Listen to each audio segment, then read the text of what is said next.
అండి. సండే స్పెషల్గా నేను రాగి సంగటి చేస్తున్నాను. ఈ 2-3 సార్లు కడిగిన తర్వాత వాటర్ ఎక్కువ ఉండాలి, కొంచెం చివడాలి కదా అన్నం. ఈ విధంగా పొంగొచ్చిన తర్వాత సిమ్లో పెట్టుకుని ఒక కాసేపు ఉడకనిచ్చుకుందాం. ఎందుకంటే అన్నం చిమిడిపోవాలి కదా, సిమ్లో పెట్టుకుందాం కాసేపు. ఈ విధంగా కొంచెం చివిడిన తర్వాత రాగి పిండి వేసుకుందామండి. దీనిలోకి ఒక 2 గంటలు పట్టిద్ది. అంటే మన ఇష్టం అన్నమాట. అది కూడా కొంచెం ఎక్కువ కావాలంటే ఎక్కువ వేసుకోవచ్చు, లేదా కొంచెం లైట్గా కావాలంటే తక్కువ వేసుకోవచ్చు.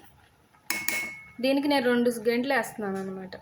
వేసిన తర్వాత తిప్పేయకూడదు, కాసేపు 5 నిమిషాలు అట్లా మూత పెట్టి పక్కన పెట్టిన తర్వాత తిప్పాలి. అని మర్చిపోయాను ఉప్పు వేయటం. స్టార్టింగ్లోనే వేసుకోవాలి, నేను ఇప్పుడు వేసి మర్చిపోయాను. అస్సలు ఇంపార్టెంట్, ఉప్పు వేసుకోవాలి దీనిలో. 5 నిమిషాలు అవుతుంది, బాగా కలుపుకోవాలి. ఎంత బాగా అంటే మన చెయ్యి నొప్పి వచ్చింది అనమాట, అలా కలుపుకోవాలి, లేదంటే కలవదు. ఇదిగోండి, ఈ విధంగా వచ్చేటట్టు బాగా కలుపుకొని ఒక 10 నిమిషాల పాటు మూత పెట్టి పక్కన పెట్టుకోవాలి. ఈ విధంగా ఉన్నప్పుడే ఆపేసేయాలండి, లేదంటే గట్టి పడిపోయింది దూరకనేది.